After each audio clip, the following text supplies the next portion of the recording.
اچھا اس شہر کے اندر جب حضرت اسماعیل علیہ السلام تھے تو سب کے سب دین ابراہیمی پر عمل کرتے تھے، شریعت ابراہیم کے مطابق، لیکن پھر بت وہاں سے کہاں سے آیا؟ وہاں پر بت پرستی کہاں سے شروع ہو گئی؟ اس شہر کے اندر تو دین کا بول بالا ہونا چاہیے اور سب کے سب نیک ہونے چاہیے، مشرک نہیں ہونا چاہیے، کافر نہیں ہونا چاہیے، اس لیے کہ حضرت ابراہیم کے چلے جانے کے بعد 137 سال تک ان کی عمر رہی اور قبیلے جرہم وہاں پہ جو تھے سب کچھ انہی کے پاس چلا گیا تھا، اسی قبیلے کے اندر شادی ہوئی تھی حضرت اسماعیل علیہ السلام۔ وہاں سے بت پرستی کا آغاز کہاں سے ہوا یہ تھا اس شہر کے اندر کہ ایک بہت بڑا شخص تھا عمر بن لحی۔ سارے لوگ شریعت ابراہیمی کے مطابق زندگی گزار رہے تھے، اللہ کی عبادت کر رہے تھے، لیکن اس آدمی کا ایک سفر ہوا، بدھ کو لانے والا کعبۃ اللہ میں شہر مکہ میں سب سے پہلے بدھ کو نصب کرنے والا لانے والے کا نام عمر بن لحی، وہ گیا تھا ملک شام، اور ملک شام تمام سب سے زیادہ انبیاء کی تعداد اسی ملک میں اللہ نے وہیں پر بھیجے، ملک شام میں۔ ملک شام ہے فلسطین وغیرہ وغیرہ، یہ پوری ایک جو پٹی ہے وہاں پر، تو وہاں گئے تو وہاں کے دیکھا کہ وہاں کے کچھ لوگ بتوں کی پرستش کرتے ہیں، انہوں نے سوچا کہ نبی یہاں پر سب سے زیادہ آتے تھے تو یہاں کا کلچر بیٹر ہے، یہ جو بت پرستی کرتے اس کو لے کے جانا چاہیے، تو ایک وہاں سے حبل نامی ایک بت اٹھا کر لے کر آیا، اور عمر بن لحی گاؤں کا کون؟ گاؤں کا سماج کا مکھیا، وہ مکھیا مانے جاتے تھے، اچھا کام کرتے تھے، سوشل کام کرتے تھے، تو لے کر آئے، لانے کے بعد سب سے کہا کہ دیکھو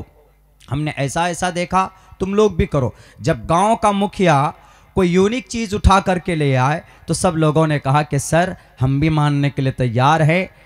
لائیے۔ اور یہ کہتے اس کے کچھ دنوں کے بعد وہاں پر اور بھی بت تھے رکھے ہوئے،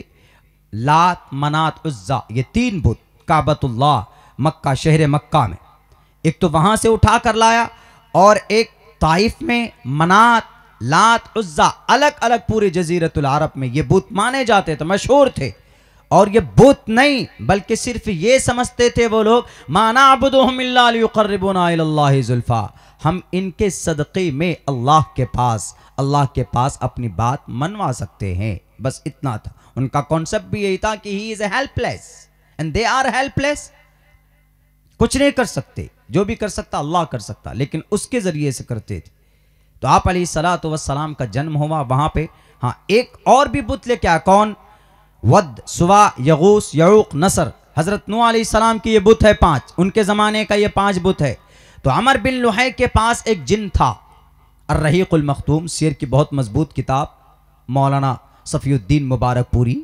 بہت مستند کتاب ہے، ایوارڈڈ کتاب ہے، بہرکیف اہل حدیث عالم دین کا ہے، لیکن مفتی سعید صاحب پالنپوری دامت رحمت اللہ علیہ فرماتے تھے کہ سیرت کی بہت مضبوط جامع اور معنی کتاب، اتنی موٹی کتاب ہے، اس میں انہوں نے لکھا ہے کہ اس کے پاس عمر بن لحی کے پاس ایک جنات تھا، جنات نے کہا کہ عمر بن لحی یہ تو کچھ بھی ایک حبل لے کر آئے، تم اور بھی بت لاؤ نا۔ کہا کہ کہاں سے لاؤ؟ کہا جدہ جاؤ، وہاں کے سمندر میں دیکھنا ود، سوا، یغوس، یعوق، نصر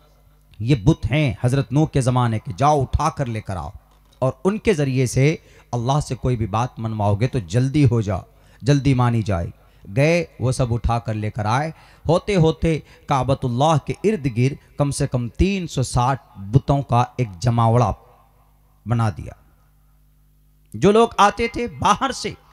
حج کرنے کے لیے، طواف کرنے کے، اس وقت بھی طواف کا اور حج کا زمانہ تھا، لوگ آتے تھے حج کے زمانے میں، تو لوگ دیکھ کر جاتے تھے نئی چیز کہ نئی چیز ہو رہی یہاں پہ، اب فوراً اس کو ایکسیپٹ کرتے۔ تو آپ علیہ السلام کا جنم وہیں پہ ہوا، اسی شہر میں۔ کچھ لوگ تھے جو دین ابراہیمی کو مکمل طور پر ختم نہیں ہوئی تھی اس وقت، پرفیکٹ اور برحق دین وہی تھی، شریعت ابراہیمی۔